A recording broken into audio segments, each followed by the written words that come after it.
Happy holidays. Happy end of the fall semester. I hope it was a good one for everyone in the room. First up on the agenda this afternoon would be consideration of the minutes from the previous meeting, which would have been off to a great start. The November 19th meeting of the Board of Regents. I would ask any of my colleagues for any discussion. If not, entertain a motion to approve. Okay, we have a motion from Regent Dicus. Second. The second from Regent Crocker. Any further discussion? All those in favor say aye. Aye. Any opposed? All right, minutes are approved. Introductions and reports. We introduced him to you virtually at the November meeting, but great to get to introduce in person. Regent Matt Crocker, who was confirmed a couple of months ago and has really hit the ground running. And Regent Crocker, welcome to the board and appreciate your service and great to have you here. Thank you. It's been quite an honor to be in this position and appreciate all of the support from the rest of the Regents. Right. Thank you. All right. Other introductions this morning. I believe President Muma has an introduction for us. Thank you, Regent Benson. I'd like to recognize one of our vice presidents who's been at the university for 9 years, Dr. Terry Hall, Vice President for Student Affairs. Terry, please stand. She is retiring as of today. I think this is the day that she's, yeah. So thank you, Terry, for your service. And then on an interim basis, we're in the middle of a search. We have Mr. Kevin Condra, who is AVP for Student Auxiliary Services at the university. He's been at the university since 1999. And Kevin has graciously agreed to serve in this capacity on an interim basis. So thank you, Kevin. Good. I believe President Flanders has an introduction this afternoon. We're a well-oiled machine. Yeah. I'm going to do that in my report, but I'll do it right okay, now. well, no, it's up to you. Yeah. Well, thank you, Chair Benson. I planned that. I'd like to thank, certainly just take some time to thank Dr. Rusty Monholland for his work as our Vice President of Academic Affairs. Rusty has announced his retirement and did some really good work here at KBOR. And certainly is doing some really heavy lifting in a couple of different areas, as the board knows about. Absolutely. And then I want to introduce our newly named Vice President of Academic Affairs, Jen Bonds-Racky. Jen, are you behind the pole?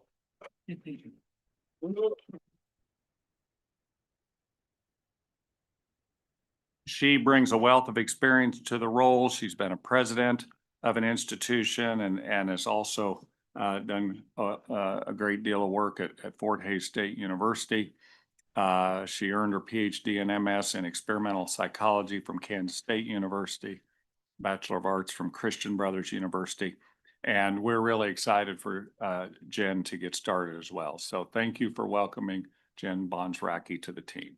Well, thank you. I think President Flanders, Vice President Monholland, thank you so much for all your work. You, especially here at the end, I mean, you have really done the lion's share of the work, as I know that Regent Johnston would point out in terms of working with our constituencies on the tenure and workload policies. So thank you for all your leadership and effort on that, and wish you well. So thank you, and welcome to Dr. Bonds-Racky, and look forward to working with you over the next year.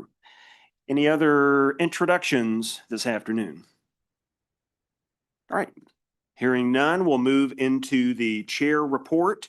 As most of you know, this past weekend, many of our institutions held their fall commencement ceremonies, and it's always an opportunity for us as regents to get to join you for many of those commencement ceremonies. Me personally, I think it may be the single most thing that I love about serving in this role is getting to come to your campus and getting to participate in commencement. Really reminds you why we all do what we do, and just thank you so much for allowing us to be a part of that, and thank you again for a successful fall semester. As we mentioned just a few minutes ago, this is also the final meeting for President Hush as president of Emporia State. And just as we honored him out in the hall, just thank you so much for your service and for the position that you've put Emporia State in to grow into the future. And wish you well and thank you again for your service. So one more round of applause for President Hush, please. As you have probably heard, last week the board selected the next president of Emporia State, Dr. Matt Baker. Dr. Baker has been serving as vice president of student affairs at Northwest Missouri State, where he has developed and implemented initiatives that have helped increase enrollment and student success. And ironically, has been through a similar process at Northwest Missouri several years ago as at what Emporia State has been through over the last couple of years, and was able to help lead growth after that, and look forward to working with Dr. Baker. He's a Kansas native, originally from Topeka, so this will be coming home for Dr. Baker. But that will wrap up my chair report, and I will turn it over to President Flanders for the President and CEO report. Thank you, Chair Benson. Many of you know that we're members of the Midwest Higher Education Compact, which is a group of states that originally got together really for purchasing and now does quite a bit of policy work.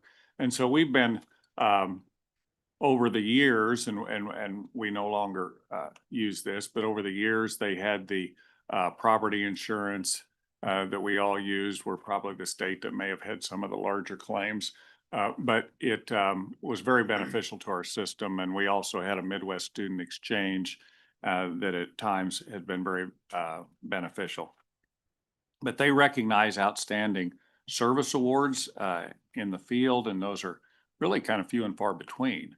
And one of our team members, Jennifer Armour, who's our Associate Director of Academic Affairs, was honored to receive one of those awards. So we were really excited about that.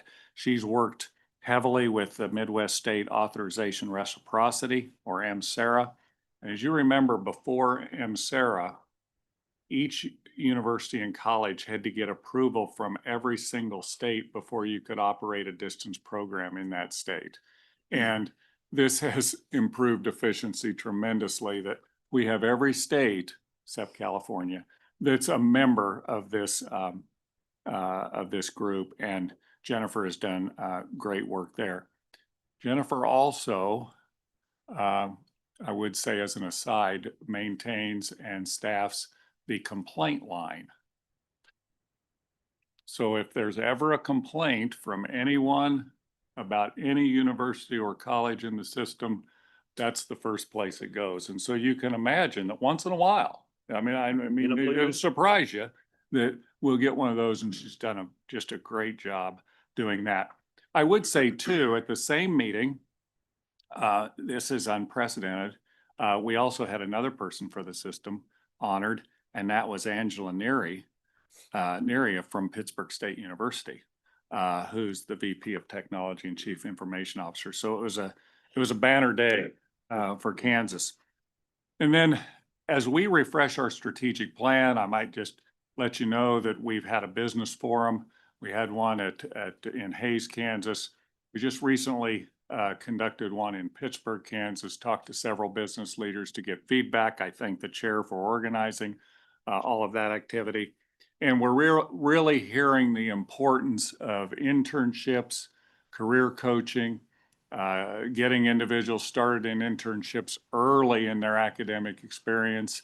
And we've heard that really out of both forums. And so expect that feedback and expect that influence on the next strategic plan as we move forward. That concludes my report. Very good. Thank you, President Flanders. Any questions for President Flanders? All right, next up are Council of Faculty Senate Presidents. My pleasure to introduce to the mic, Rochelle Rowley from Emporia State.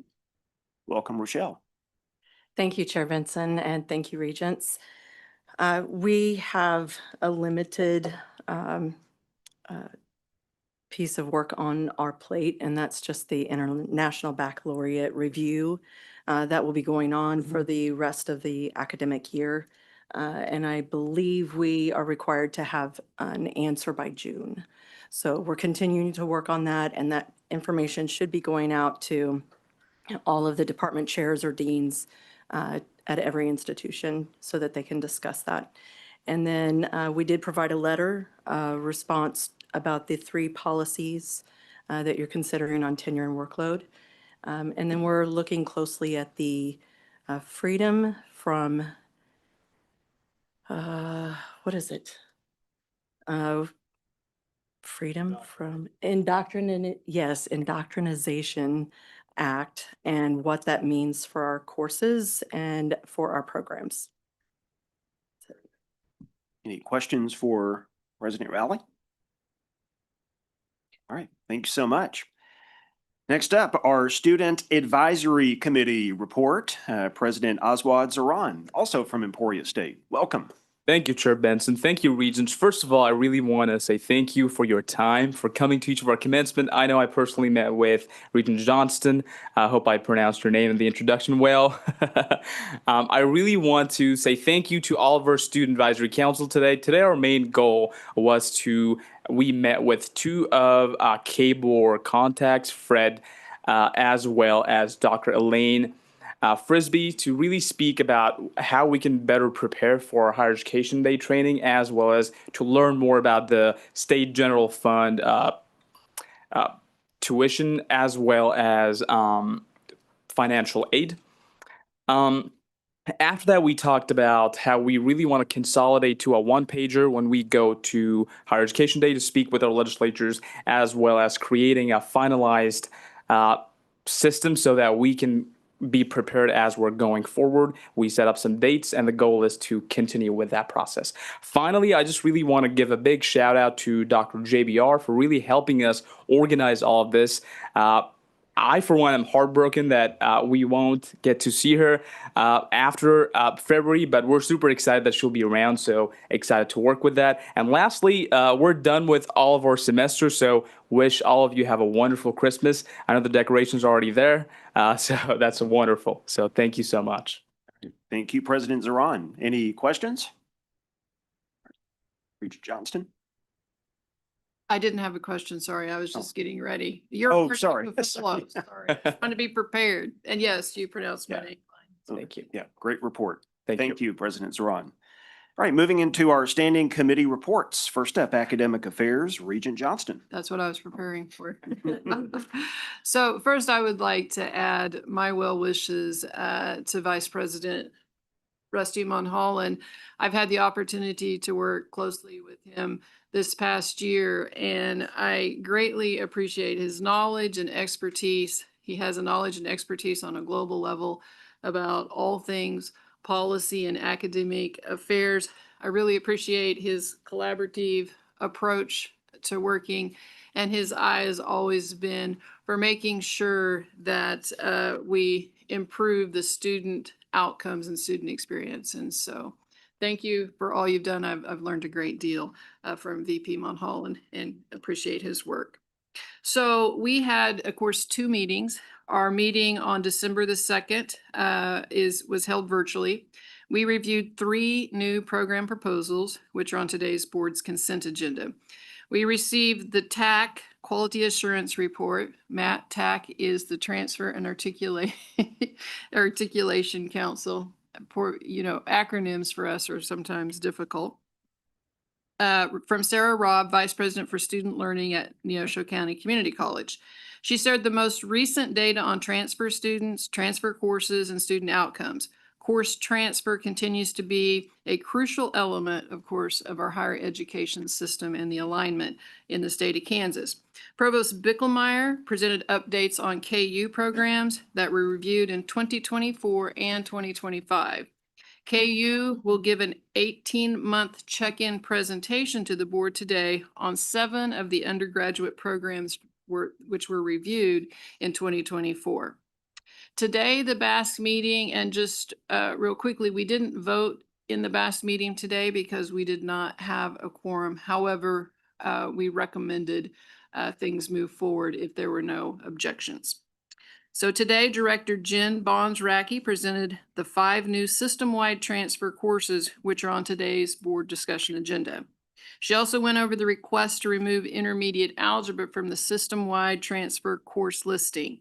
Intermediate algebra is a prerequisite developmental education course that students that weren't quite as prepared had been required to take prior to college algebra.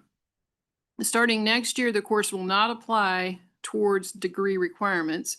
This course is being replaced with co-requisite developmental course sections that students will take alongside the Gateway math course that they need to take. Academic Affairs Director Crystal Puderbaugh provided a brief overview of the board's regulatory authority over private and out-of-state institutions. She reported on the enrollments in the FY 2024, which have remained steady over the last few years. Provost Mendez and Vice President of Academic Affairs and Innovation, Margaret Moore Schroeder, gave us an update on programs K-State reviewed in 2025, with a focus on administrative efficiencies and steps being taken to increase enrollments in some of those lower enrolled graduate programs.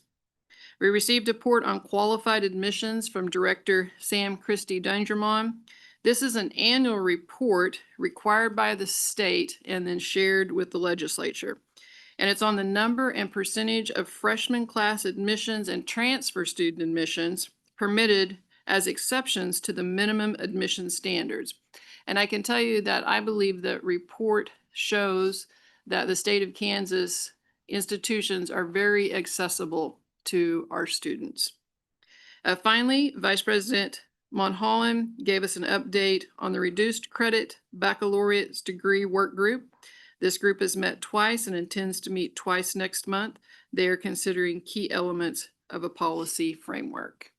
Thank you, as always, to Director Dangermond for putting this report together for me, and I would be happy to stand for questions. All right. Thank you, Regent Johnston. Any questions for Regent Johnston and Academic Affairs? All right. Thank you. Thank you. Move on to Fiscal Affairs and Audit, Regent Dicus. I didn't prepare as far ahead as Regent Johnson did. There you go. There you go. Yeah, we had our meeting this morning after conducting our agenda call on the 2nd of December.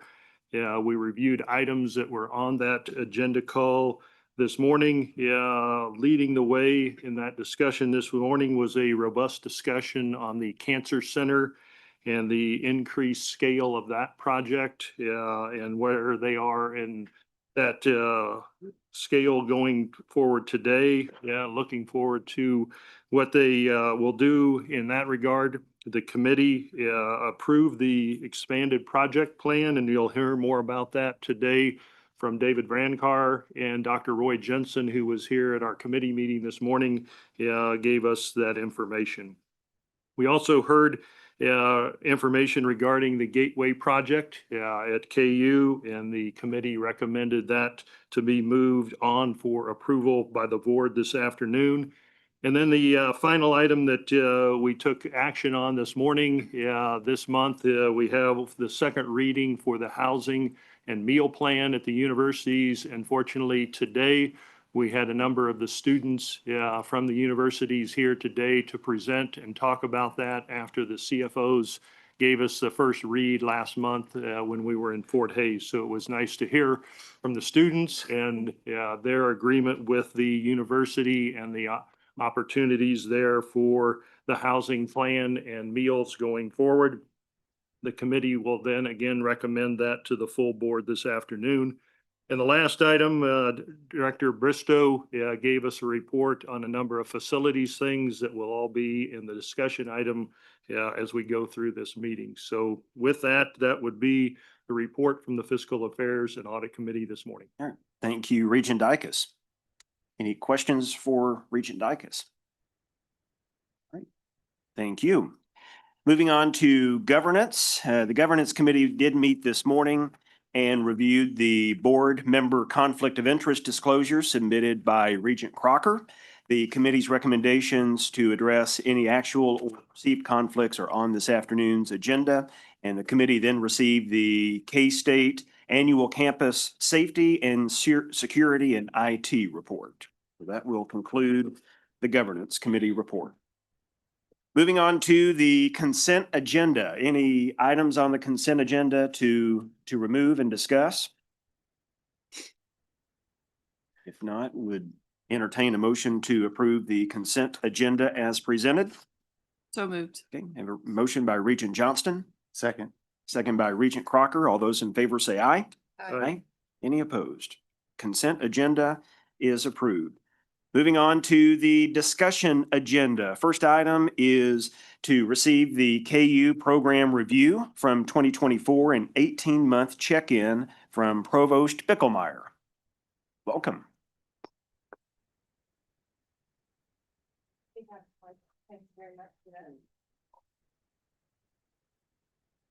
Thank you very much. Good afternoon, everybody. Thank you for the slide deck. If I could have the first slide.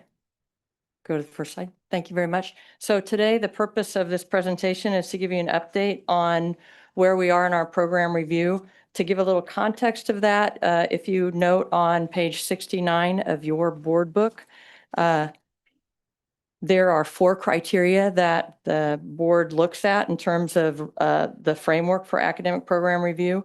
Those include student demand, 25 or more junior or senior majors on a 4-year average, degree production, 10 or more graduates on a 4-year average, talent pipeline, 51% or more of graduates working in the region after graduation on a 4-year average, and student return on investment, a 5-year post-grad median salary of $38,000 or more.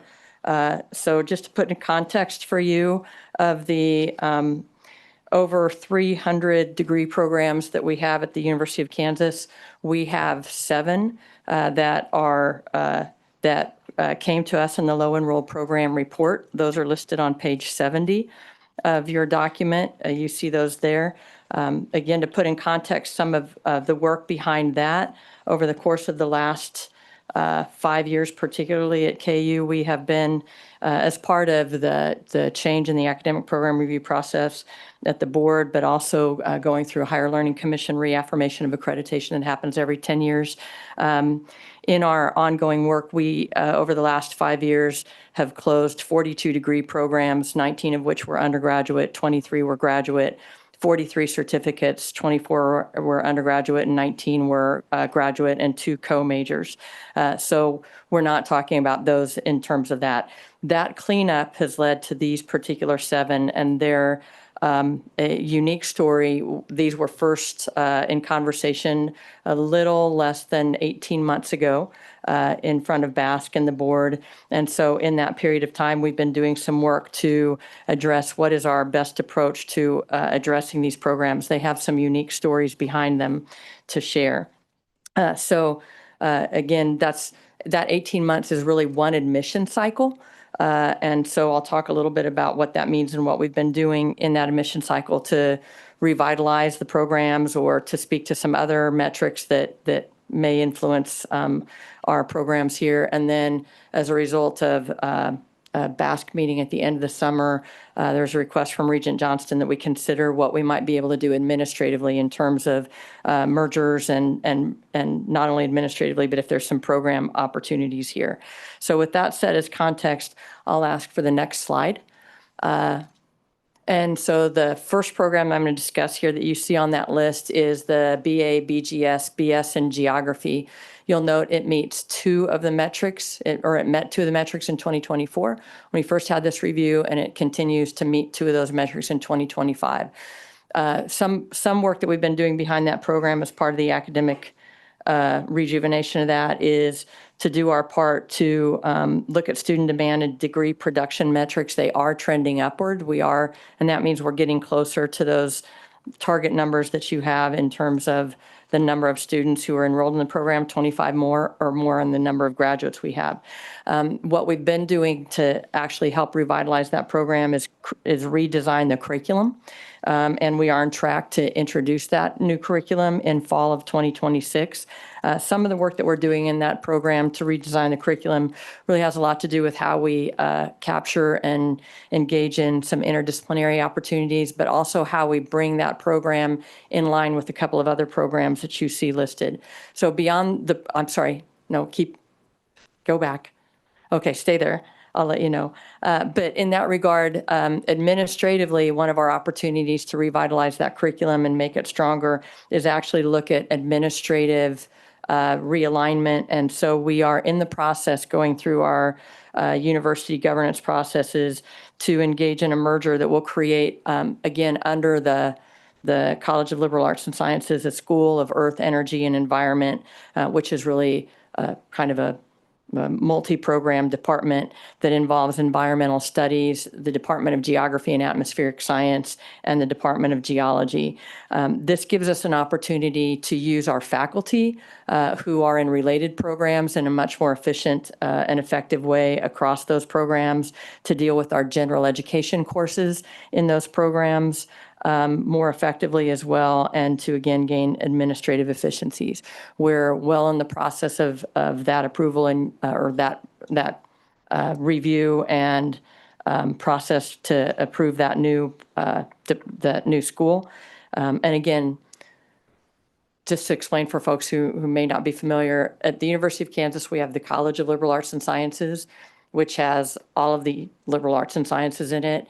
And then we have professional schools. So in the college where we have multi-unit, different kinds of degree programs, we do have a couple of schools, like a School of Fine Arts and a School of Public Affairs.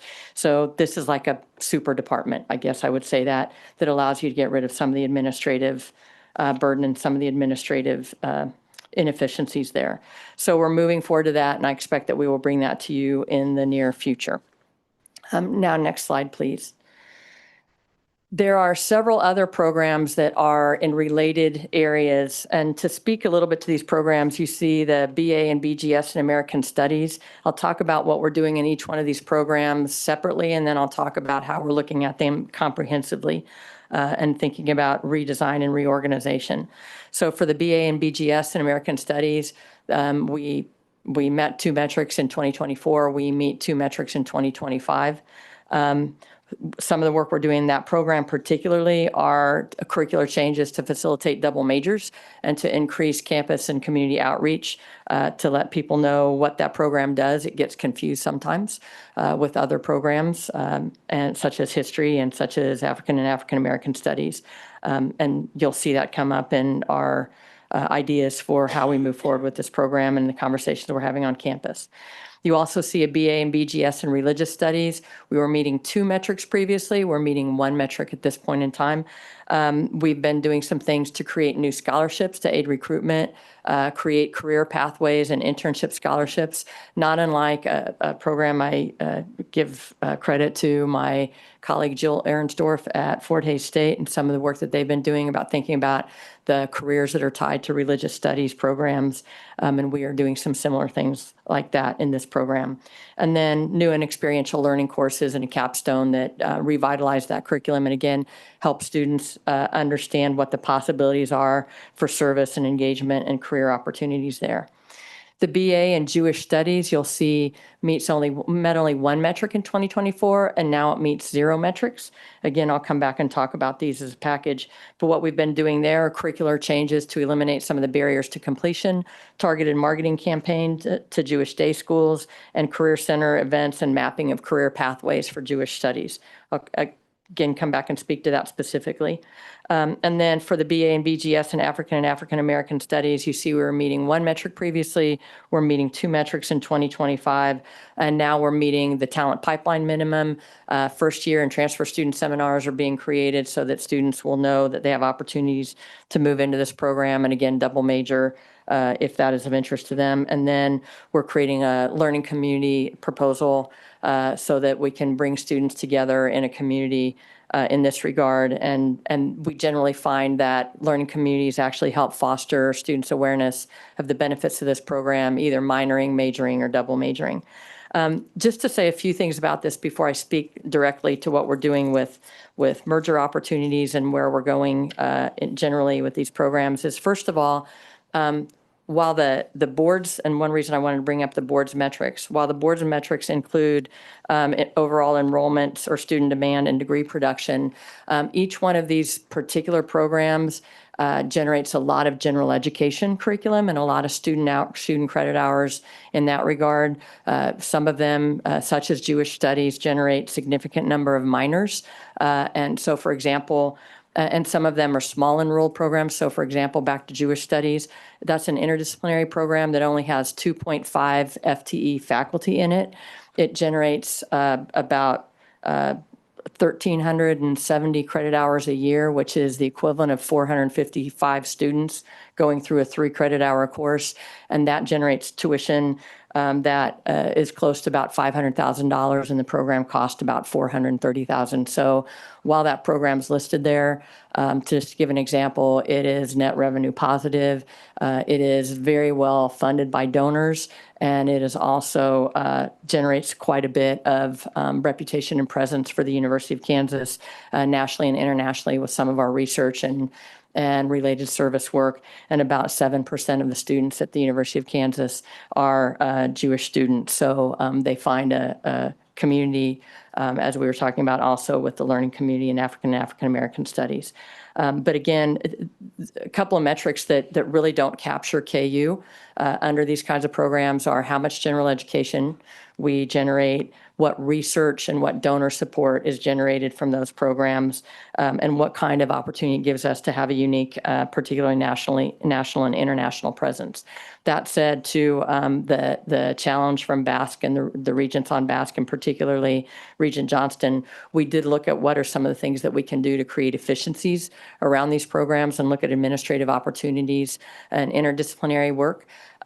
So for next slide here, one thing I want to note, we are talking about mergers of these programs. As soon as we start to talk about mergers with programs where there are unique curricula, one of the pushbacks we get is, can we have our own SIP code? For those of you who are not familiar with SIP codes, they are the federal level degree code that says what a particular program has to have in it in terms of its curriculum. One of the conversations we had at Basque last or 2 weeks ago or a month ago, was that while we engage in merger opportunities here and look at department efficiencies, some of these programs will continue to need their own SIP code and their own degree. So for example, we're also having conversations just generally related to languages. You're always going to want to have a SIP code for Spanish because you don't want Spanish students going through a Spanish degree to look like they're getting an Italian degree, even if you bring Spanish and Italian together in the same department. In this case, though, merger discussions that we're having here are to bring the Center for Global and International Studies together with the Department of Religious Studies and the Jewish Studies program, again, to have some more interdisciplinary opportunities to leverage those faculty. As I mentioned, there are a number of faculty who teach in these programs who aren't actually in those departments. So this gives us an opportunity, again, to teach general education courses or others using faculty from all 3 of those programs to cross-pollinate, so to speak. And then we're also talking about a merger discussion with the units of African and African American Studies in the Department of American Studies. And again, there's a fair amount of cross-connection and cross-pollination between the faculty in those units, and they are able to teach courses across both of those programs, and it creates administrative efficiencies for us there. The reason why this slide says merger discussions with the following units are there are policies and processes on the University of Kansas Faculty Senate and University Senate rules and regulations that take us through how departments weigh in, how campus curriculum committees weigh in, how the provost and the chancellor's office take that information as we make final decisions. And again, we are in those processes at this time. Next slide. 2 other programs that you had listed on the low enrolled programs are the BA, BFA, and the Bachelor of Music and Music. In 2024, that degree met 2 metrics. In 2025, that meets 3 metrics. We are very close on the 4th metric. You'll see there it says the 4th metric, talent pipeline, is trending upward at 48.8 0.61%. The number is 50%. Again, we're working on that particularly because we have a fair number of out-of-state students who don't always stay in state. So we're doing our part to inch that up, but I'm feeling very comfortable with where that will head, particularly since it's only been one admission cycle since we started this work.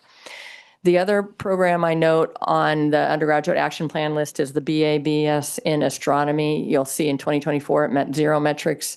In 2025 it met 1 metric, which is the student demand metric. I will mention a few things about this. Again, there's a fair amount of general education that's generated from this program. While there aren't that many majors and will never be that many majors in the program, and in terms of talent pipeline, many of those majors are coming from out of state. We have an exceptionally strong research program in astronomy, which I'll speak to in a minute, and generally they're going to graduate school after they track that, and graduate or post-bachelor's work is not a metric that we measure at this point in time in that regard. We also have been doing our work to just track the talent pipeline. It is trending upward for us. Despite some of those things I just mentioned, we have an improvement of the retention in the major to year 2 from 73% to 100%. We've been doing work on retention generally everywhere. You might imagine astronomy is not a program that generally has strong first to second year retention. I will admit it was the one course I dropped out of at KU when I was an undergrad, so many years ago. Alumni survey, we've been collecting data, improve the collaborations with our opportunities for talent and for research. And then we've been doing some student exit interviews to understand more about their career plans. And that's we're going to implement some of the recommendations from that in 2026. I will note on this program, I think that folks I know that folks in Washington, D.C. got wind of faculty's concerns about this. I had a visit from the director of the National Space Telescope Science Division that actually manages and takes care of the equipment and maintenance for NASA's space telescopes, including Hubble and Webb and others, in September, to let me know how important our researchers' work is in that area particularly. So I took note of that and I share that with you. So that's generally the updates. You can turn to the next slide. And where we are headed and the work we're doing, and we will continue to monitor that. We are moving just generally our program review to a more frequent cycle using finance data as well as our enrollment data and our research data as we move forward in this, but we are heading in that direction for each one of these programs. So I'm happy to stand for questions. Thank you, Provost Bicklemeyer. Questions? Regent Johnston? Thank you, Chair Benson. And thank you, Provost Bicklemeyer. I really don't have a question. I would just like to reiterate a couple of things that Provost Bicklemeyer said. Number one, I completely agree. The 4 metrics that we have in our program review process are good, solid metrics, but they do not capture always the uniqueness and the nuances of programs. And so it is really important then that we do this reporting that shows us exactly what we're talking about when we look at very specific programs, because obviously the gen ed production and other things are incredibly important, as well as the national standing and the fact that we're never going to have, as Provost Bicklemeyer is not an astronomy major apparently, we will never have a whole lot of majors in those areas, but that doesn't diminish the fact that those are incredibly important. I also would like to reiterate the fact that when we look at merging programs, and I very much appreciate the work that you all have done on this, when we look at merging programs to look at opportunities for interdisciplinary work, as well as those administrative efficiencies, it is really important to maintain the individualism of those programs. And so I think it's really critical that we still have the program for Jewish studies and remain with that zip code, which means that you still get the degree in Jewish studies. And so, as we look at those things, really what this is how can we, of course, look at some efficiencies that will allow not only you know, a savings in terms of money, but also give us more opportunities for the students to take advantage of the knowledge and expertise of the faculty in those other areas when we look at the interdisciplinary part. So that's just my thanks to all of you and the work that you're doing in looking at these programs. Thank you very much. President Flanders. Yes, thank you, Chair Benson. Thank you for the report. I have a question about program growth as one of the metrics. So, you know, we've always across almost every university have been reducing in terms of expenditures. So if a department would lose let's say you lose a faculty member because you lose a line item. So what opportunities do they have then to grow back the program if somehow they've lost a faculty line item? It's a great question, and it gets to the series of internal metrics that we look at that are in much more detail, I think, in those 4 metrics that we're talking about. And there are a number of factors, and we are proceeding at the University of Kansas as part of the extension of making sure academic program review and some of our HLC work becomes just institutionalized data-informed decision-making about academic programs, particularly for the University of Kansas.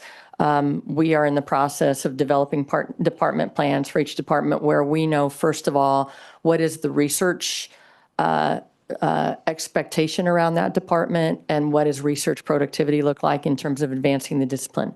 Beyond that, and again, great work that I appreciate that you all have led somewhat through the NIST work and student success and student playbook, is laying out what's the degree map and do you have the tightest degree map? So are you offering a program with a process that students can get through in a 4-year timeline, that you have required courses more regularly being delivered than elective courses, while you still need to have some balance of electives because that's how you refresh curriculum.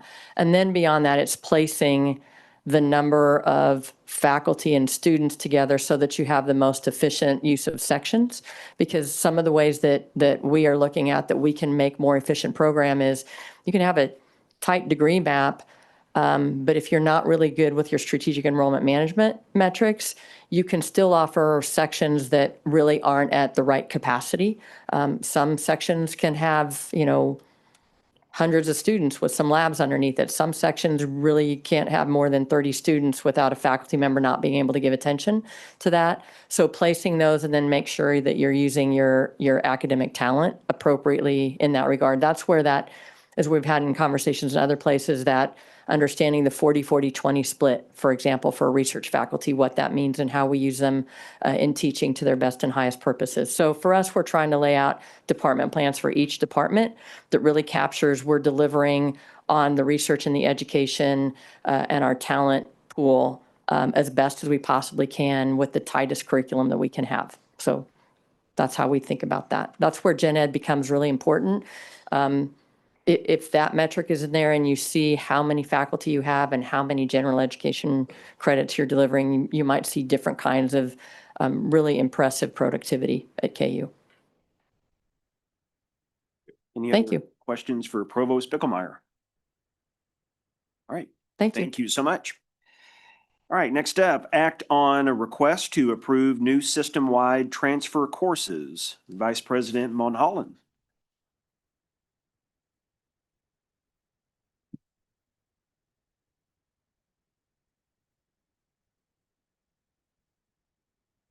Good afternoon, Regents. It's my pleasure to bring forward 5 new courses for your consideration for inclusion in system-wide transfer. The associated paper for this item can be found on page 71 of your board packet. As a reminder, the Kansas Core Outcomes Groups, or KCOG, conference was held on October 10th, 2025, with more than 500 faculty representatives participating. The Transfer and Articulation Council, TAC, reviewed the reports from the KCOG conference, and TAC recommends that these 5 newly developed courses be recognized for transfer across the Kansas Board of Regents system. The 5 courses are Ceramics 1, Data Structures, World Literature, Oral Skills 1, and Oral Skills 2. KBOR staff concurs in this recommendation, effective for the summer of 2026. If approved, the number of courses that transfer seamlessly among Kansas Board of Regents institutions offering equivalent courses would increase from 126 to 131. Happy to stand for questions. All right, questions? Yes, Regent Wolfmore. Thank you, Mr. Chair. I know oral has to do with the ear, but what are oral skills? AURAL skills? You're asking a historian, so I'm not sure I know exactly. Okay. Jen, do you have? She's pulling it up. Is it music? So it's probably listening, how to discern, distinguish notes in different instruments. Okay, thank you. Important skills for musicians, composers. Okay, thank you. Any other questions for Vice President Monholland? If not, would entertain a motion to approve. Yes, Regent Johnston. I move that we approve the recommended system-wide transfer courses. Thank you. We have a motion. Second. Have a second by Regent Mendoza. Any further discussion? All those in favor say aye. Aye. Any opposed? All right, thank you. Next item, act on removal of MAT 0990 intermediate algebra from system-wide transfer courses. The board giveth and the board taketh away. Next, I bring forward a request to remove one course, Math 0990 Intermediate Algebra, from the system-wide transfer course list. Let me provide a little additional context for this request. As the board is aware, policy approved in May 2023 on gateway course placement and developmental education specifies that the course content for intermediate algebra is not college level and thus may not be applied toward degree completion beginning in the fall of 2026.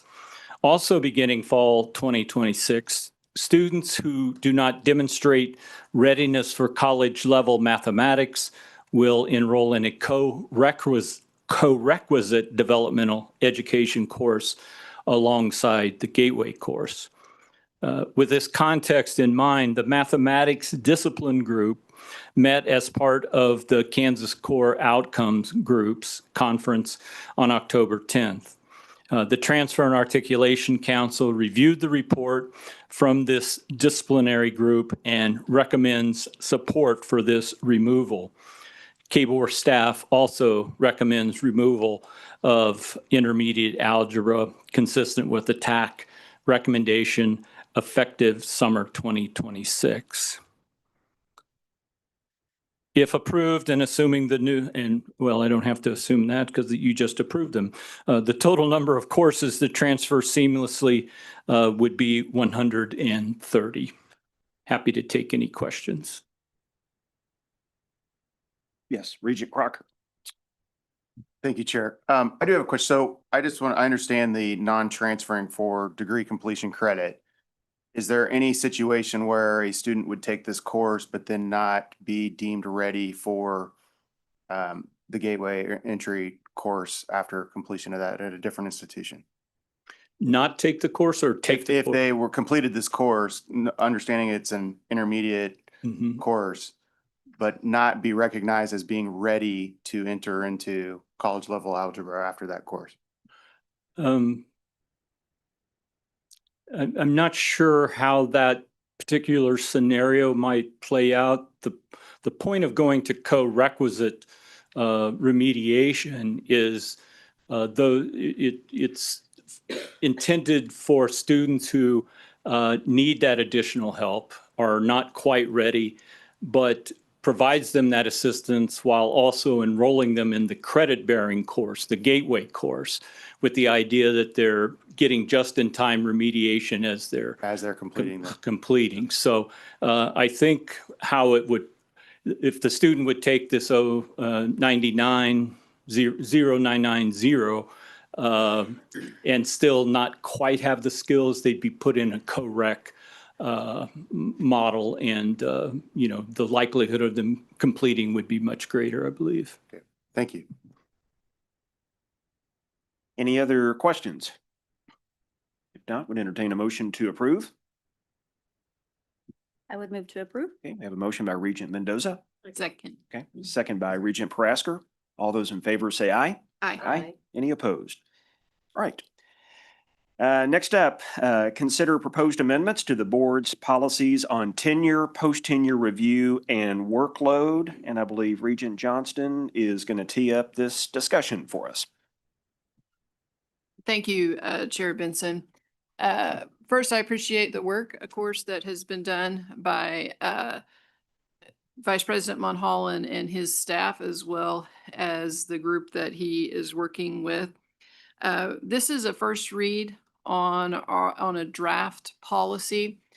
We have received some really excellent input on both workload, tenure, and post-tenure policy.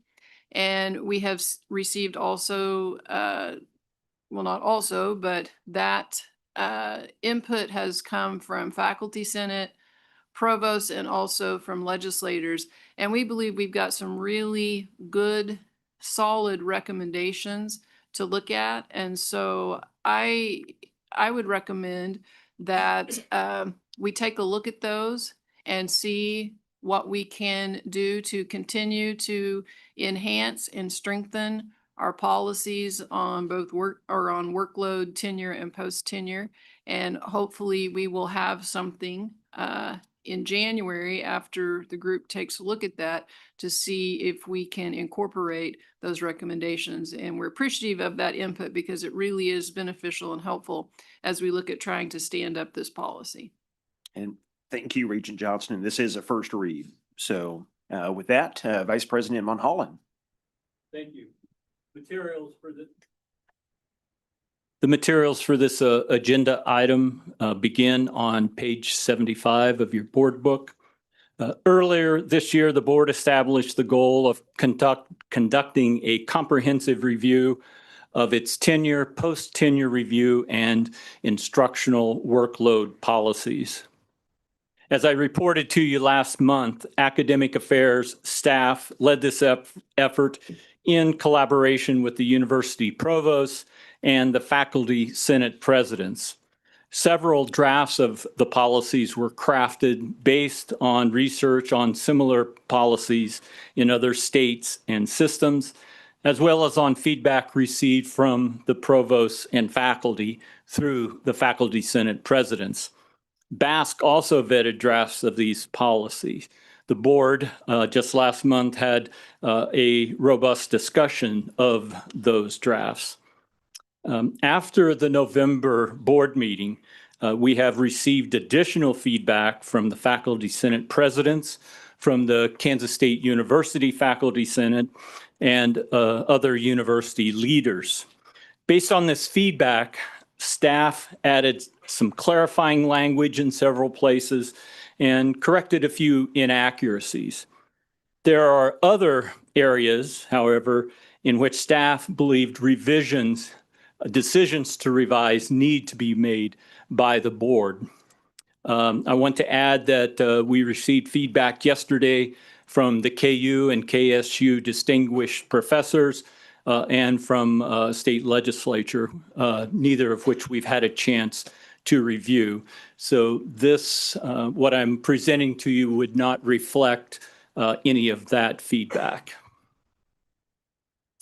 I'll give you just a couple of examples of some of the changes that academic affairs made based upon this feedback. I consider them to be relatively minor changes. For example, I was told that extension agents are not actually defined as faculty, so we removed that throughout the document. One comment asked if we would add teaching to examples of faculty responsibilities, which we did. There's a table on page 78. We added some language to try to put forth or emphasize the point that the table is not mandated, but rather reflect average workloads across units. And there was, we added the phrase, among other responsibilities, to clarify the intent of the essential elements section. Try to emphasize that it's not an exhaustive or a prescriptive list. On the tenure policy, there was concern about adequate cause. We added some clarifying language. We'll see if that opens it up and clarifies it enough as we move forward. We had a couple of requests from Pittsburgh State University to add the next two lines up there about tenure and promotion guidelines required, and the tenure report shall include tenure and promotion guidelines.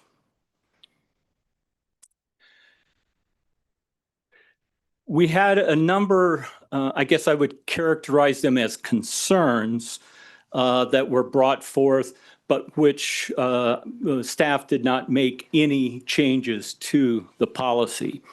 From the faculty senate presidents, they had concerns that the policy, the workload policy assumes uniformity across all the universities and doesn't account for things like classification ambiguity, credit hour distinctions, tenure track versus non-tenure track roles, studio and contact hours. They also were concerned that 2 consecutive unsatisfactory evaluations is, quote, overly rigid and doesn't account for extenuating circumstances such as a personal crisis. They also believe that it's inconsistent with AAUP standards and some accreditation guidelines. And they are concerned that there is no mention of transparent due process safeguards around improvement plans. The table explaining average teaching loads, they recommend that we just remove the last column that has the credit hours in them. They were also concerned that the improvement plan section did not include a timeline or consequences. There were also a number of general comments, and I'll just run through them quickly. The faculty senate recommend that each policy have a timeline for review to ensure relevance. They would like more definitions of key terms. And they are also concerned that they believe the policies concentrate power at the provost, CEO, and dean levels. Next, please. Their concerns about post-tenure review. Committee composition should be at the discretion of each institution. They recommend flexibility in committee structure. Again, they think 1-year improvement plan is unreasonable, especially for research-intensive positions. They also asked, does the committee that recommended the 1-year improvement plan also follow up with the review, or is it, quote, up to the university? I think a good question and something we will need to answer. That's a very quick summary, overview of changes that were made, others that I think are outstanding and we'll have to take into consideration. I'm not exactly sure of our process yet. We will take that feedback and begin to work through it. convene with our other stakeholders and see how we might be able to either incorporate some of those concerns or modify some language to address them. So I have stopped there and be happy to take any questions. Well, thank you for all your work on this, and Regent Johnston, you and Academic Affairs, thank you and your team and everybody who's been a part of this process and helped to craft this, because it has been a lengthy process, but an important one. So questions, feedback? Again, this is a first read. Yes, Regent Wolfmore. Thank you. I'm having more trouble with that today. Thank We all you. are. Yeah. Mr. Chair, I really appreciate all the work you've all done. I knew very little about tenure, and this has certainly expanded my knowledge. At the end of the day, when we're done with this and ready to vote on it, what do you think, and maybe between are the most important aspects of this that need to get done?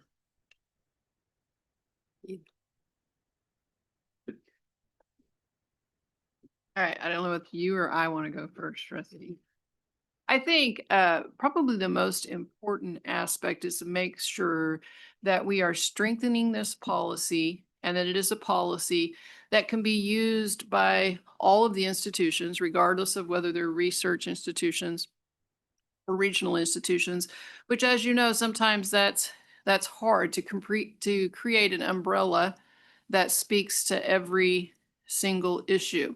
But I think in the end that what we want to make sure happens is that we are making sure that we continue to have quality in our programs, which we believe that we do. We want to show through the accountability process that there is that continued quality and that we are moving forward with this process, and that we believe that tenure, post-tenure, and the workload are very critical aspects of what we look at and what faculty look at when they work either towards research or teaching or within their, within their extension positions. All of those things are really critical. And we just want to make sure that we're upholding that, strengthening it, and making sure that everybody, and that we can show, I guess, in the end, that we believe that this is a very accountable and excellent process that's been vetted. That's probably not the best answer, and it's not a very concise one, but. Well, I think all of it is necessary in my mind. I think we do, and this has been kind of a long time coming. These calls for greater accountability and greater transparency. It's my own sense that very few faculty would be opposed to greater accountability, mainly because the work they do is good. They are very productive, and they would stand up under scrutiny. I think it's also important to remember that tenure is not just about continuing employment. It certainly isn't a lifetime appointment, as many people argue. Tenure is there to protect faculty to pursue research or to take on topics that are controversial. I could provide, if you want, the list of innovations, new inventions, new discoveries that were the product of, at the time, very controversial research. And if those protections aren't in place for faculty, I think we lose that ability for faculty to take on, difficult challenges, maybe pursue paths that are a bit unconventional, that many times bear the kind of results that really advance society and benefit all of us. So I think strengthening it is important. I think it will benefit faculty, the universities as well. Greater accountability is certainly worthwhile. But I think it's really critical that we strengthen it and keep it intact so that all of our universities, but especially our research-intensive universities, have the kind of faculty they need to continue to pursue their mission. That's interesting because when we did the KU site visit, I think it was Dr. Stites who mentioned that very example that we have to have some kind of protections for people who are doing this critical research that they can proceed with that. So thank you both very much. Yes, Regent Parasker. My question was in terms of like the second bullet point there, the flexibility in the committee structure.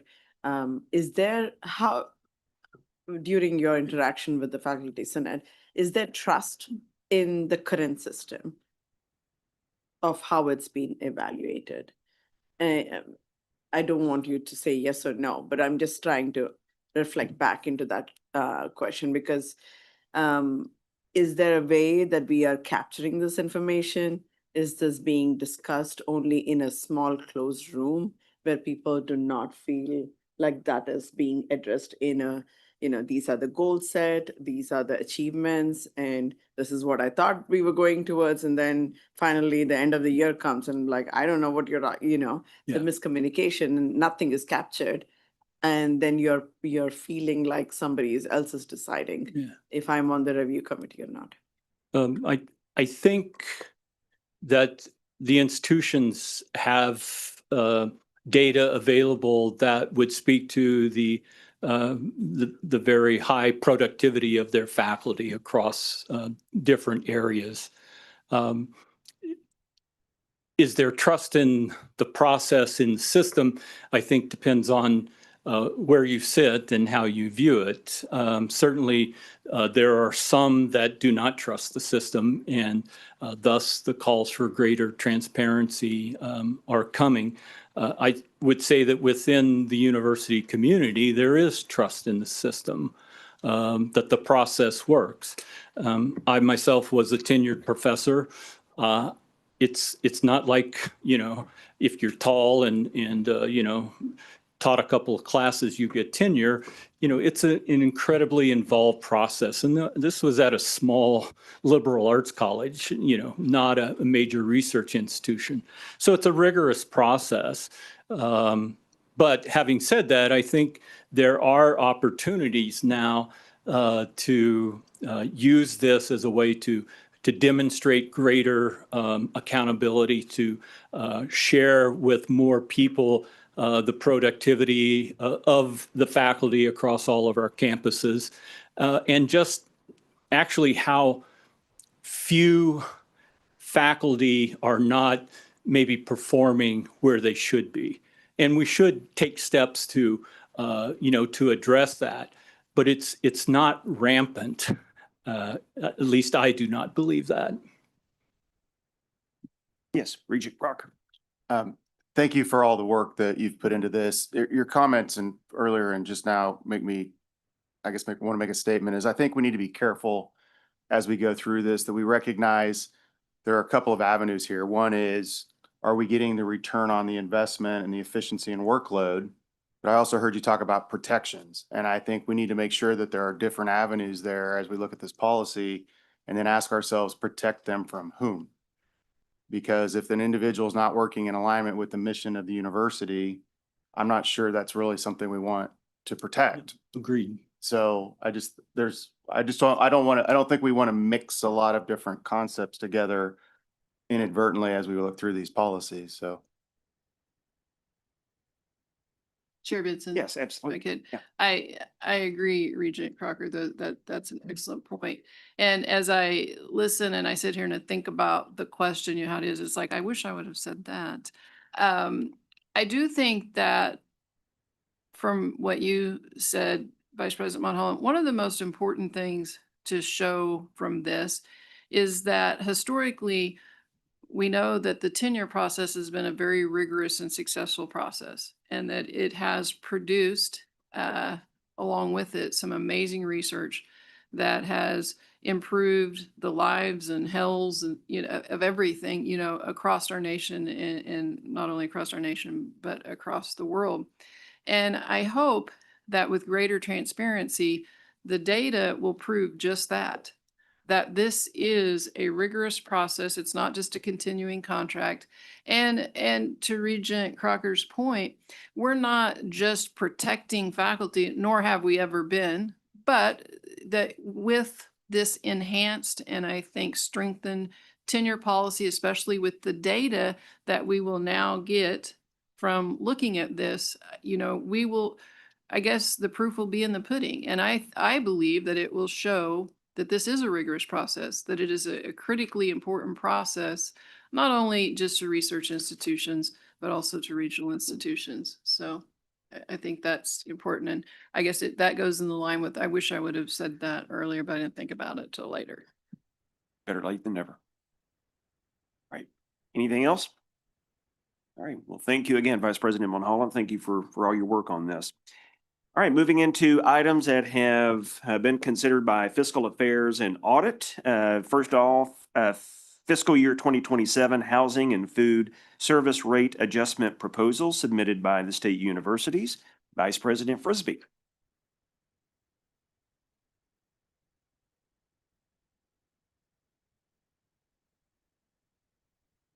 Thank you, Mr. Chair. I am referencing materials that start on page 85 of your board agenda this month. This is the second reading of the State University's Housing and Food Service Rate Adjustment Proposal. So this would be for the coming academic year. We've highlighted some of the rates for you on pages 85 and 86, just to sum. But just in general, Emporia State is not seeking any adjustment. They are expecting higher occupancy rates for the coming year. Fort Hays is seeking a 6% rate increase for their residence halls, and we heard the feedback in Fiscal Affairs this morning from students and in writing their support of that adjustment. A number of the schools are adjusting their food service rates, similar to Wichita State and Fort Hays, where they're seeking a contract, an inflationary adjustment to the contract with their third-party provider. K-State has a range of adjustments depending on the nature of the housing. The University of Kansas also has a range from 2 to 5% for housing, 5% for food service, and their occupancy rate remains quite high.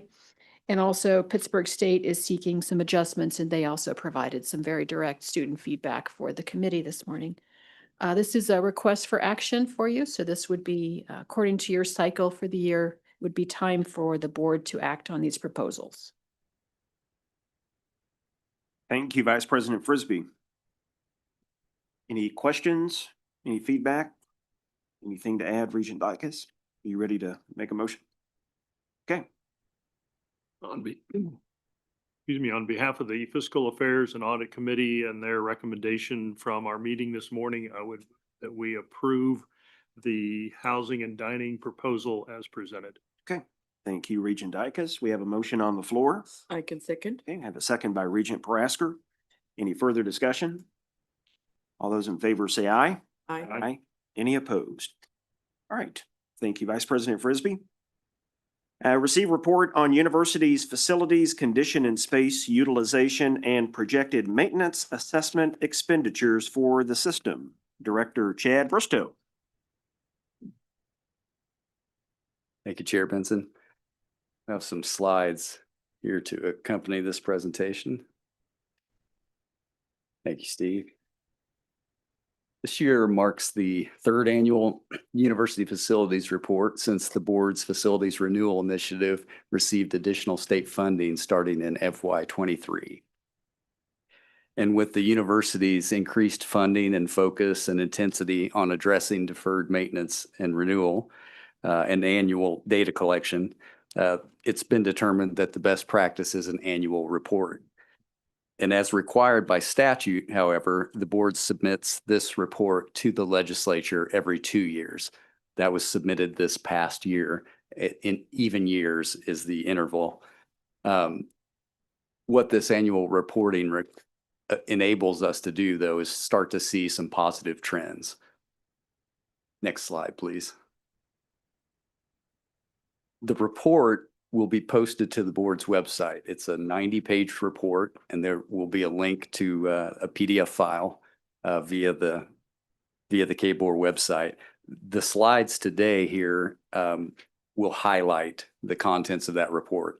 And the table of contents here on this slide is it basically structures several reports and highlights summaries that are relevant to the board's facilities initiative, including the Educational Building Fund expenditures for FY25, a funding summary for the board's facilities initiative, the maintenance assessment from the board's facilities policy, as well as building demolition summary, building inventory information, facilities renewal cost estimates, and space inventory and utilization data. Next slide, please. The Educational Building Fund, just as a little background on this, it was established in state law in the 1940s for the construction and repair of the state university buildings. And it's been the primary source of state funds for campus facilities projects for the better part of 80 years. Prior to FY27, income to the fund was provided by a 1 mil statewide property tax levy. But with the passage of SB 35 this past session, the EBF will now be financed solely from the transfer of state general funds, so no longer funded by property taxes. And the Educational Building Fund is appropriated by the legislature, allocated by the Board of Regents to the universities. And item number 4 in the discussion agenda that we'll see here in a bit, in a couple of items, is for the board to allocate, using a standard formula, to the board the amount of Educational Building Fund for the fiscal year, FY27. So what this shows here is for FY25, the board had allocated $62 million to the universities, and the universities reported spending $55.7 million. Now, one thing to highlight here is the universities use it for a range of projects, all mission critical expenditures, and several of the projects traverse fiscal years. So the fact that $62 million isn't spent in the same year is dependent on a variety of aspects of the projects that they deliver each year. Next slide, please. So while the EBF has been a stable source of state funds for generations, it is not sufficient to keep up with the needs of aging campus facilities. And so what this diagram, this bar graph here shows is that in the blue bar, annual renewal and maintenance needs are estimated to be, however much a budget can allow for those lists of projects to be executed each year. The green bar is, how much funding is available for that. The yellow bar is those needs not funded. And so the next cycle, those needs not funded accrue and new needs add up. And so over time, you can see that very common pattern among public institutions, a lot of backlog liability of facilities renewal and maintenance builds up. This year, the mission critical buildings, renewal and maintenance estimated costs are $1.66 billion. And that is an increase since last year. Last year, the estimate was $1.57 billion. One thing to highlight here, state of good repair versus mint condition. We've defined state of good repair as a building that is structurally sound, safe, functional, reasonably efficient, aesthetically conducive to well-being. Pretty common sense definition. The mint condition is an amount that's estimated to bring a particular building back to its original condition. And so we've called that mint condition, which is somewhat of an abstraction. Next slide, please. So what we can see here is the proportion of funding that the EBF has provided for the facilities initiative has been about a third, estimated to be about a third of the funding that's necessary. We'll talk about this in a second, but the maintenance assessment that's part of the board's policy and key to the success of the facilities initiative basically calls for a certain amount over each year. And you can see here the graph proportions, EBF as a third, university half, and then additional state funding, which we've been fortunate enough to receive, making up the difference. Next slide, please. So here, the same color coding is consistent in this bar graph. And what you can see there then is the Educational Building Fund in the yellow bar, the additional state funding that we've received since FY23. It was received as individual appropriations in 23, 24, and 25. And then starting in FY26 through FY31, the Kansas Campus Restoration Act provides the $30 million. We've received less this year due to adjustments during the session, but that $30 million in the blue middle bar carries out. And then finally, the university funds that match those state funds dollar for dollar for renewal. It's not required to match for demolition. But you can see with the funding stack there and a partnership approach to funding, you can get to the red line, which represents the maintenance assessment goal established by board policy. So we'll talk more about that here with the next slide. The maintenance assessment came into board policy, was adopted into board policy in 2021 after major studies were conducted and commissioned in 2020. The board and the universities realized that backlog liability of renewal needs continued to grow.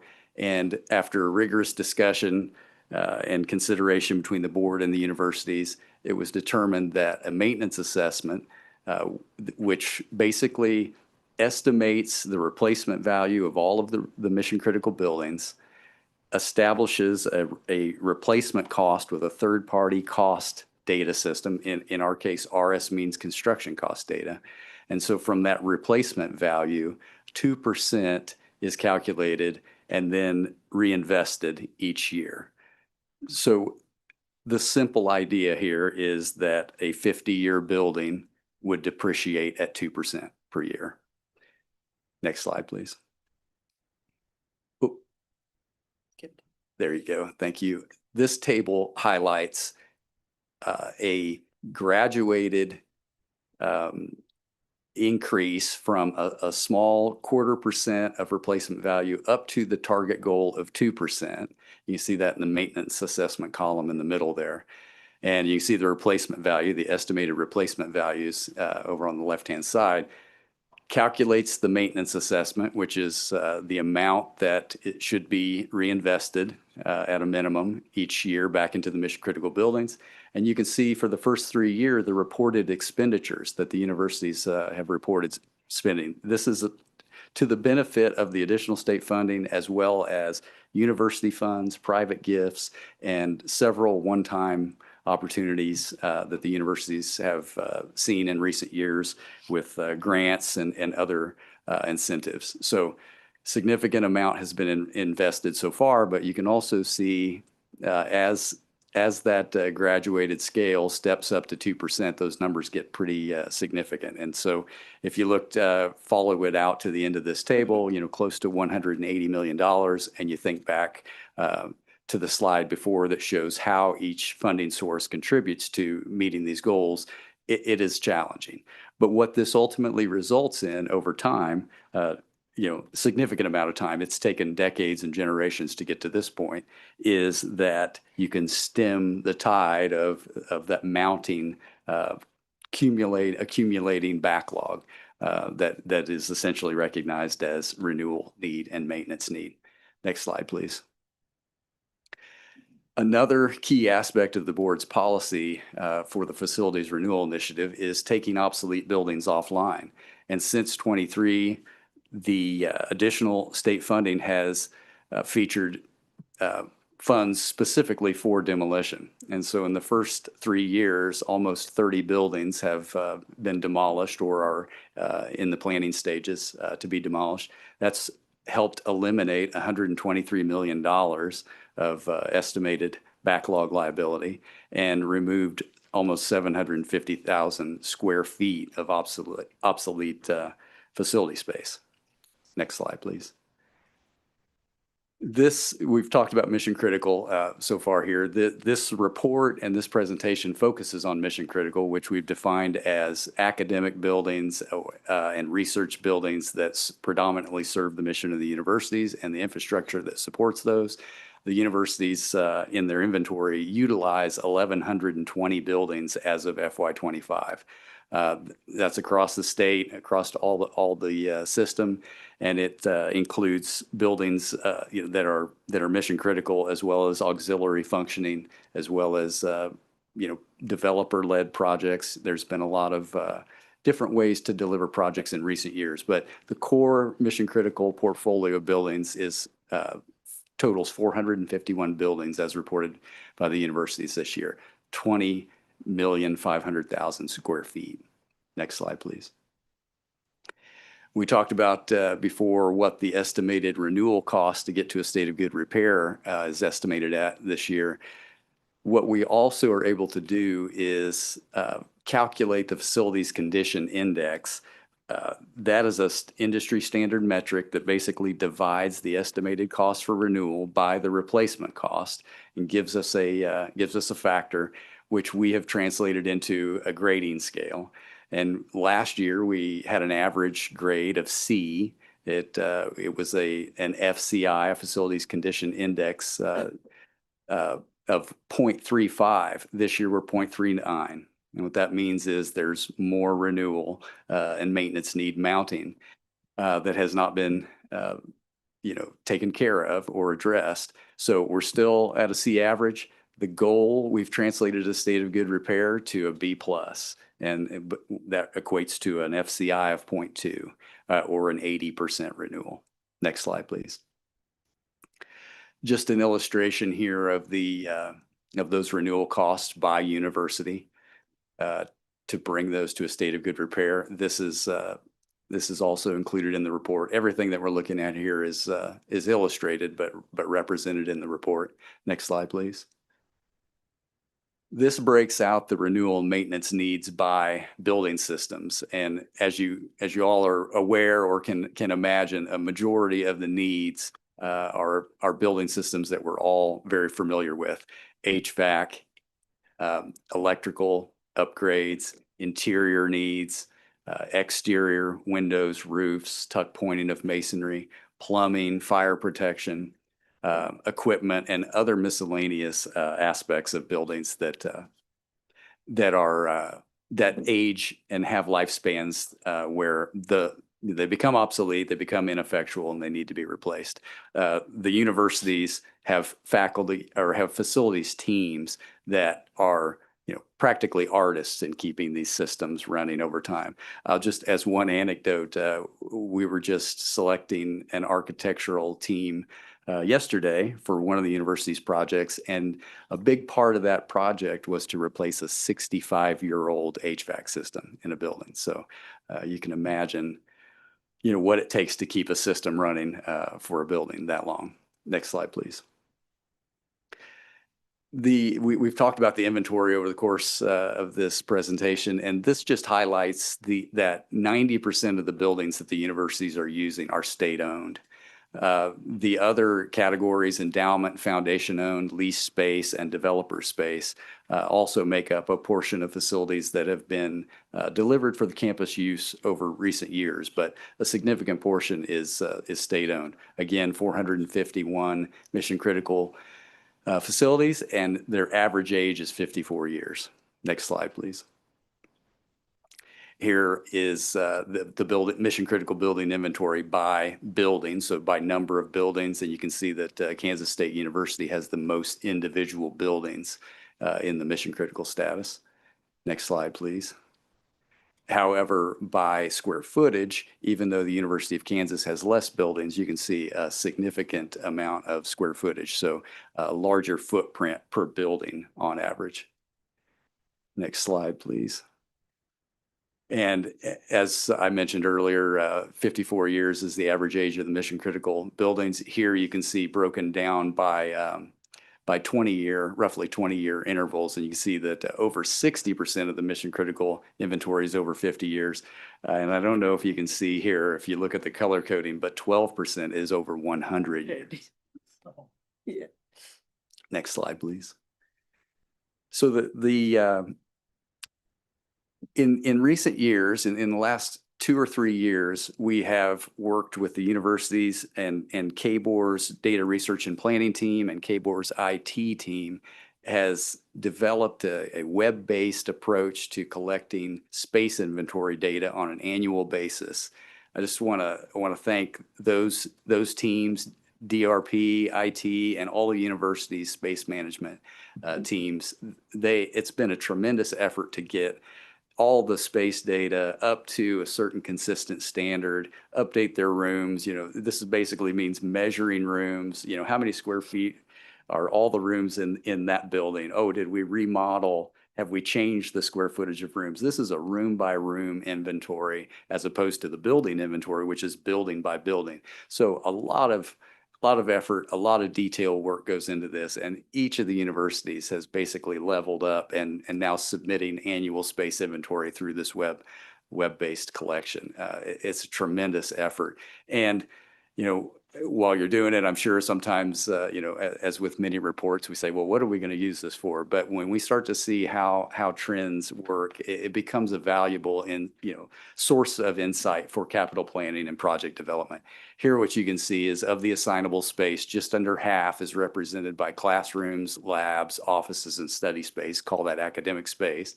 And just over half is other uses. And so this represents central support services, health, residential, as well as athletics and agricultural efforts. So a variety of those functions are represented in that category. Next slide, please. And then again, just kind of showing as on a university basis, the academic assignable area. So this is classrooms, instructional labs, and study space by university. Pretty much tracks with the size of the university and the gross square footage of the mission critical portfolio that each university has. Next slide, please. And then office assignable area, significant amount of space is required for each university for workspace.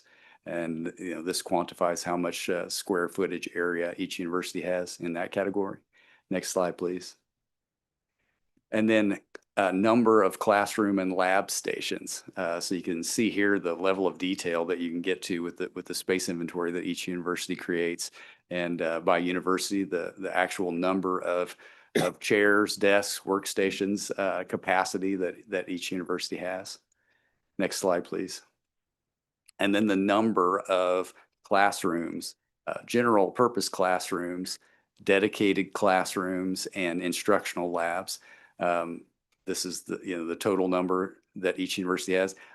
To note here, Kansas State University has decreased this since last year. They have had the opportunity to consolidate departments, divest of some buildings, and that's allowed them to take and repurpose some underutilized academic space and serve department needs by relocating those departments from buildings that have been divested of. So again, just another observation that we can see by illustrating this data. Next slide, please. And then finally, in the space category, space utilization of classrooms and instructional labs is another aspect of the annual collection. And here you can see the weekly hours used in classrooms. We have a target goal, kind of a national standard of 2/3 of the hours used. And you see that not quite hitting that mark, but I will note trend data shows that there are modest improvements across the board in these space utilization data collections. So it's exciting to see that. Next slide. Oh, sorry, I've got ahead of myself. That was the last slide of the report here. So happy to address any questions. Sure. I have a couple quick questions. You said that there are specific funds that are dedicated to demolition. Are those funds part of the original 62 million EBF? Or are they separate? They are separate, and the Educational Building Fund, and I might defer to Vice President Frisbee on this, but a proviso allows for educational building fund to be used for demolition, but the additional funds that have contributed to so many projects being realized are due to state funds, a separate appropriation specifically for building demolition. So it was called the Building Demolition Fund, and FY23 was the first year that we received that. $10 million, 750,000 of that was for Washburn. 24 was 5 million with 750 for Washburn, and then in 25 again 5 million and 750 for Washburn. The Campus Restoration Act also allows for use of those funds for demolition, and if used for demolition, does not require a dollar for dollar match the way renewal use of those funds would require. Thank you. One more quick question. So on the 62 million that's appropriated and we used 57 point whatever it was, I don't know, 0.2 or whatever it was. So that money has been dedicated, just not spent during that fiscal year. So that 4.8 million or whatever it is, does that carry over then? Does that carry over into the next year? Yes. Okay. Thank you. Yep.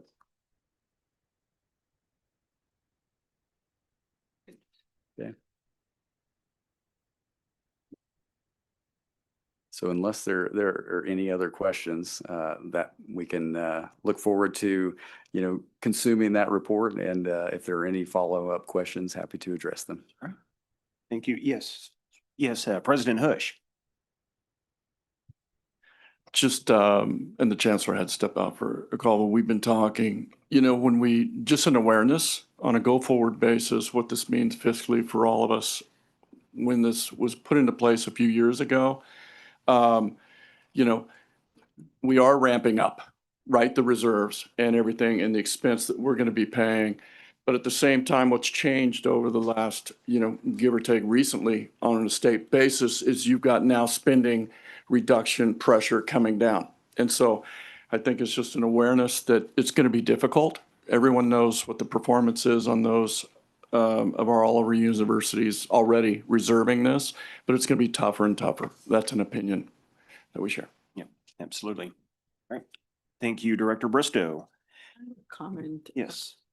The K-State Latha location has pretty low classroom utilization space. Is there something that the university is working on to increase that? Because it's a newer building. It's an impressive. It is, Regent Prasker. I think I could take a general stab at it. But Ethan, if you, the nature of that building is not necessarily academic. Right. I would agree with Chad. There's a lot of different activities that take place in there, but obviously with our enrollment management plan, we're always working to try to increase that enrollment at the Olathe campus to drive up that utilization. So there are always plans in place to try to increase that. But we're also looking at how do we utilize that building for other types of activities, research related industry activities as well. So working on it. Yeah. Thank you. Any other questions for Director Bristow? All right, great information.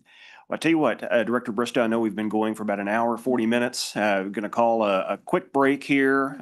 Let's adjourn and we will reconvene at 3:20.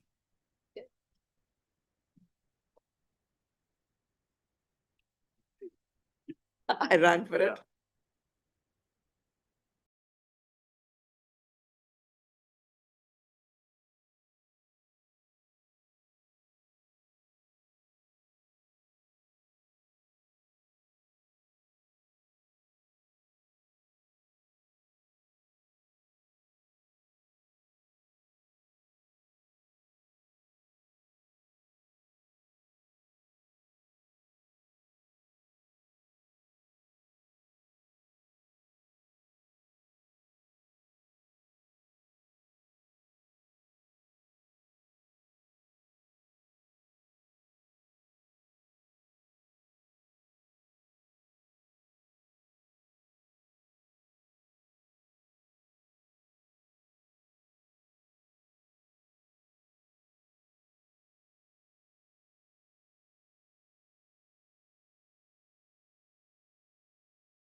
Adopt system-wide plan for Kansas Campus Restoration Act, fiscal year 2026 through fiscal year 2031. Director Bristow.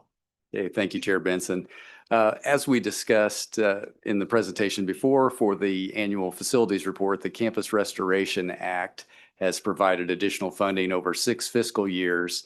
And by statute, the board approved the university's campus level plans at the September meeting. Statute also requires that the board adopt a system-wide plan, comprehensive plan. And so the recommendation today, based on the materials that begin on page 115, are to adopt the university's plans comprised of 130 projects or improvement categories and laid out for the entire amount of funding that would be represented by over the 6 years of the act. Those projects break down roughly to 70% rehabilitation and repair projects, 20% remodeling, and 10% of those projects are related to demolition.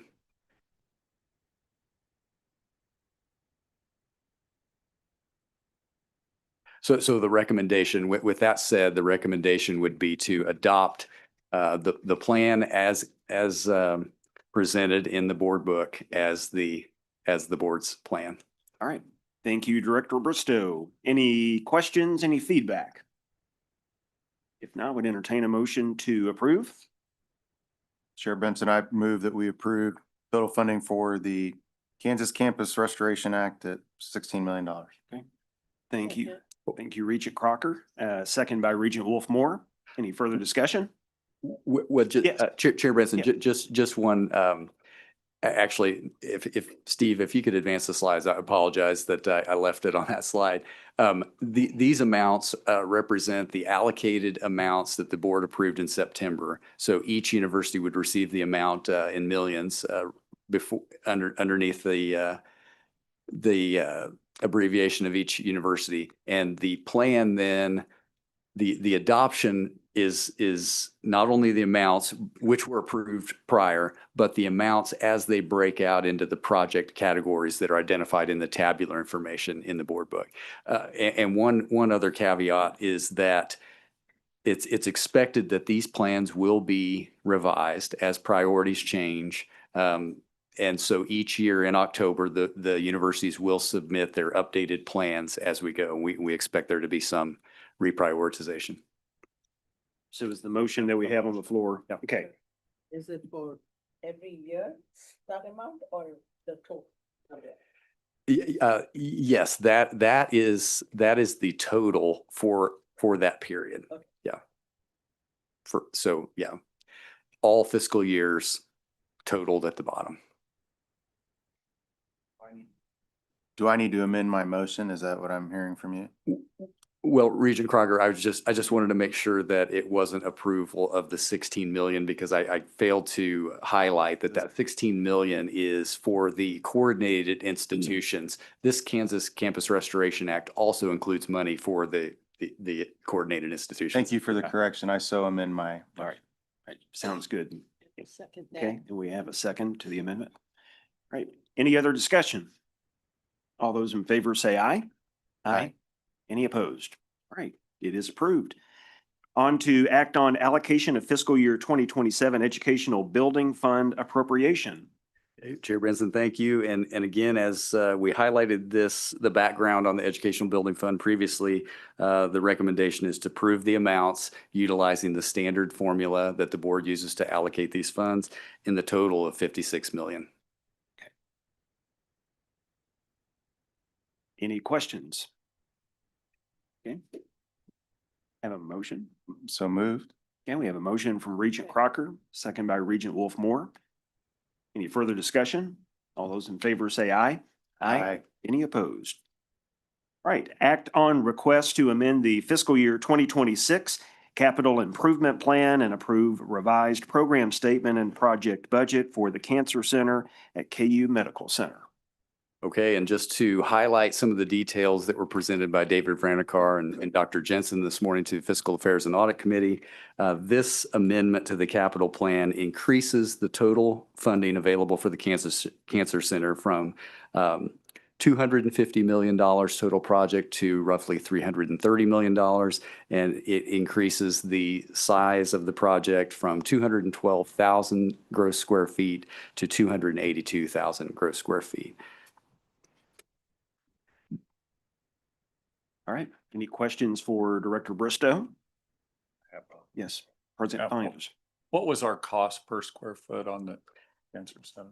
So the original, what was originally approved in 2023 for the for this, for the Cancer Center was $942 a square foot, and that increases to $970 a square foot with this amendment.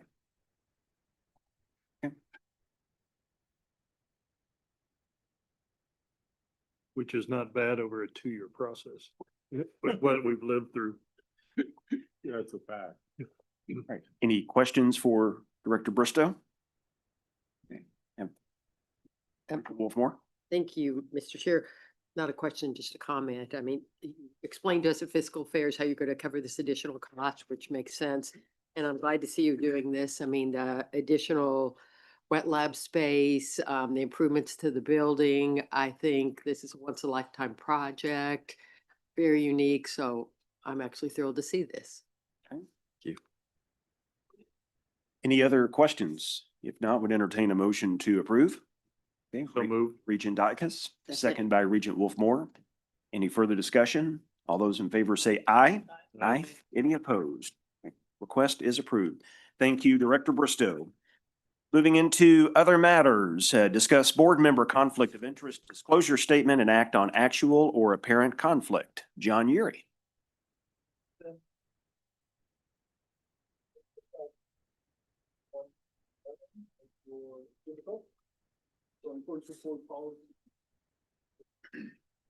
In accordance with board policy, Regent Crocker submitted his conflict of interest form. And the governance committee at its meeting this morning reviewed the summary of that form and considered staff's recommendation on it. That summary is that Regent Crocker serves on 2 bodies that are advisory to an institution that is governed by the board. You can see on page 128, Regent Crocker serves as a member of the Kansas State University College of Business Administration Dean's Advisory Council. And he also serves as a member of Kansas State University College of Business Graduate Program Advisory Board. So staff's recommendation is that the board approve Regent Crocker's continued membership on these 2 advisory councils, or the advisory council and the advisory board, identified in the disclosure because service on those entities does not constitute a conflict under the board's conflict policy. And the governance committee this morning concurred in that recommendation.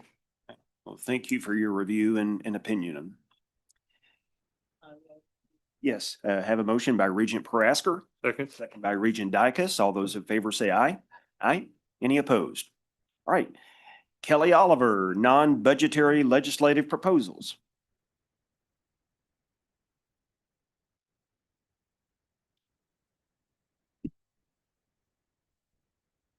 Good afternoon. Thank you, Chair Benson and members of the board. I have items that we heard last month. There are 4 items for consideration. 3 from our office. I'm not going to go over every item, but 3 from our office that were related to student financial aid, and then 1 from Kansas State University to request to sell property.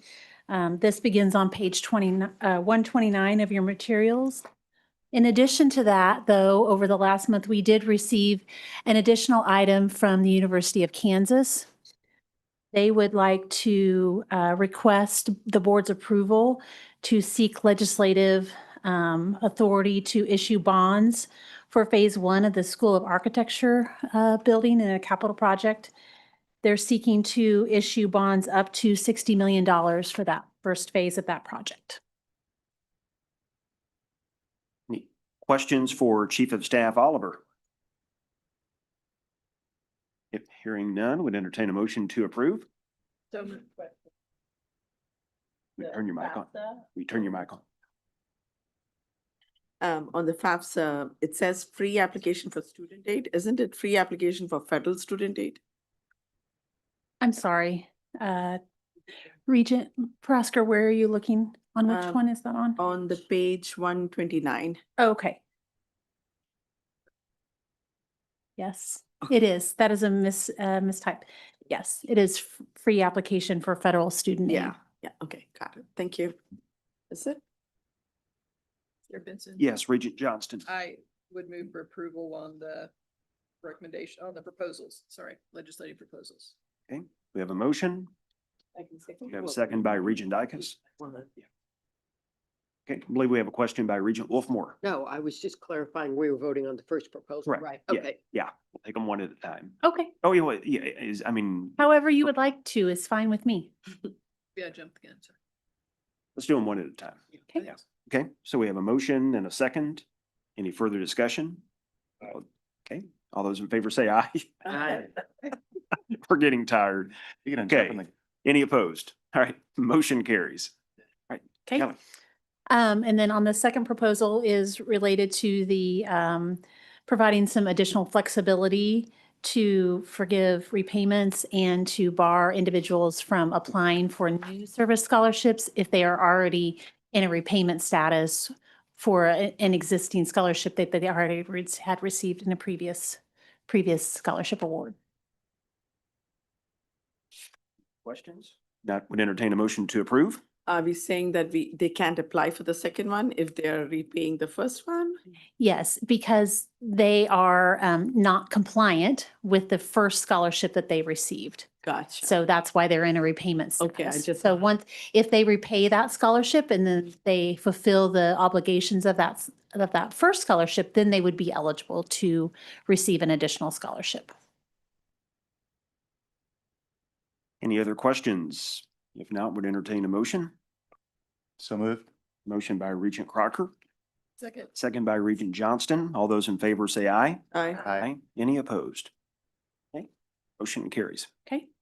The third proposal is requesting amendments to the Kansas Promise Scholarship Act. It would eliminate some language requiring the scholarship recipients live in Kansas after graduation. I believe we talked about this last month, that we have a very small number of students who have received the scholarship who are actually don't live in Kansas right now. I don't remember now the number off the top of my head, but I believe it's like about 14 students that are not living in Kansas currently. Additionally, we would seek some clarifying language on the work requirements for those students that receive the scholarship.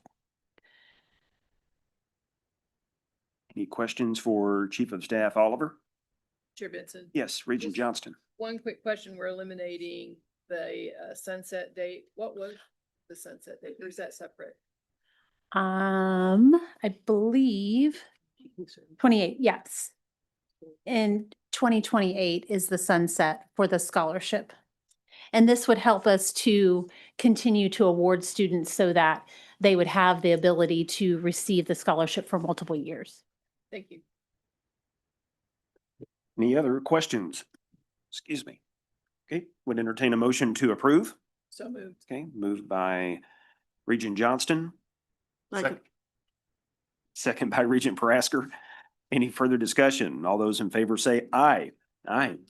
Motion carries. Okay. The fourth proposal is a request by Kansas State University to sell property in Riley County. They are seeking to sell a K-State Housing and Dining Services Honors House that is not on the campus proper, and they're going to move that to on campus. Okay, any questions on this one? Now would entertain a motion to approve. Regent Dicus, second by Regent Crocker. Any further discussion? All those in favor say aye. Aye. Motion carries. All right, the final proposal was the one that came in this last month from the University of Kansas, and that was the request to issue bonds for their School of Architecture building. Yes, Regent Wolfmore, So you're already on. Yeah. Thank you, Mr. Chair. So I just got this on Right. the School of Architecture and I haven't had a chance to read it, so really know nothing about this to vote yay or nay. So maybe Okay. someone could inform us a bit. I'm going to request a phone a friend here. Okay. Jeff DeWitt. The purple tail. This was requested from the legislature last year and they just did not consider it. We asked for cancer center funding and other things. So we're requesting this again to proceed with that project. We have some of the funding set aside from other sources on the university. We need us to proceed with construction of the new School of Architecture building. Otherwise, we wouldn't be able to proceed with it. Okay, So this is within our debt capacity. We have the ability to do that. And, but we have to have legislative approval before we can even start. right, I understand that. Okay, thank you very much. Yep. Any other questions for Jeff or Kelly? If not, would entertain a motion to approve. Okay, I have a motion by Regent Mendoza. Second by Regent Johnston. All those in favor say aye. Aye. Any opposed? All right, motion carries. Thank you, Kelly. Thank you. All right, do I have a motion for an executive session? Yes, Mr. Chair, I have a motion. I move that the Board of Regents recess into executive session to discuss personnel matters of non-elected personnel. The subject of this executive session is to discuss the appointment of the interim president at Emporia State University, and the purpose is to protect the privacy of the individual board employees and prospective employee involved.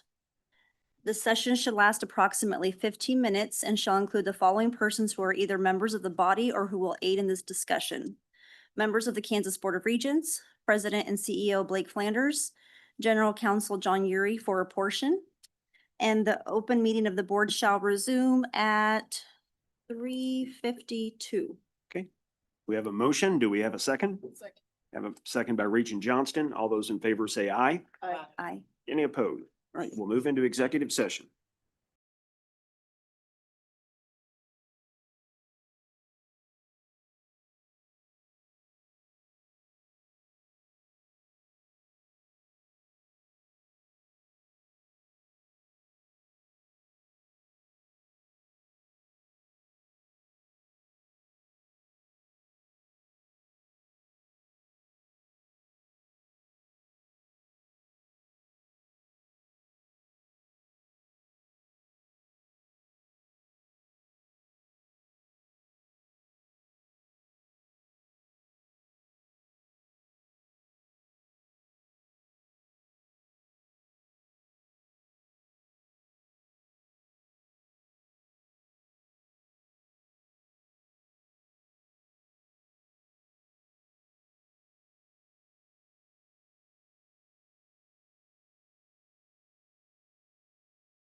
Mr. Chair, I would move that we extend the executive session by 10 more minutes and reconvene at 4:02.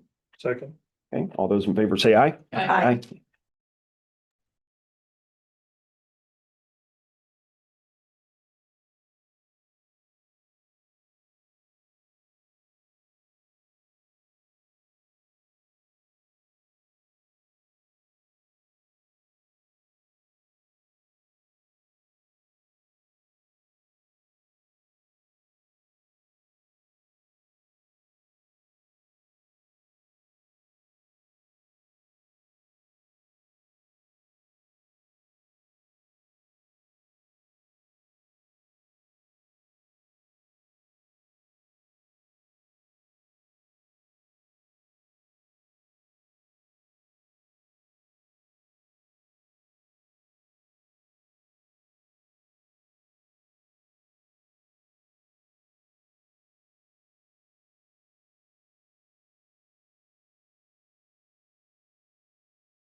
We will reopen the open session of the Kansas Board of Regents. Moving on to our final agenda item. It is act on appointment of interim president of Emporia State University.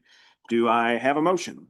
Chair Benson, I move Dr. Taylor Criley, as the interim president for ESU. Okay, we have a motion on the floor. Do we have a second?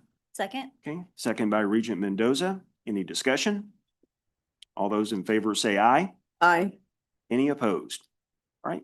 Motion carries. Seeing no other items on the agenda, we will stand adjourned. Thank you and have a great afternoon.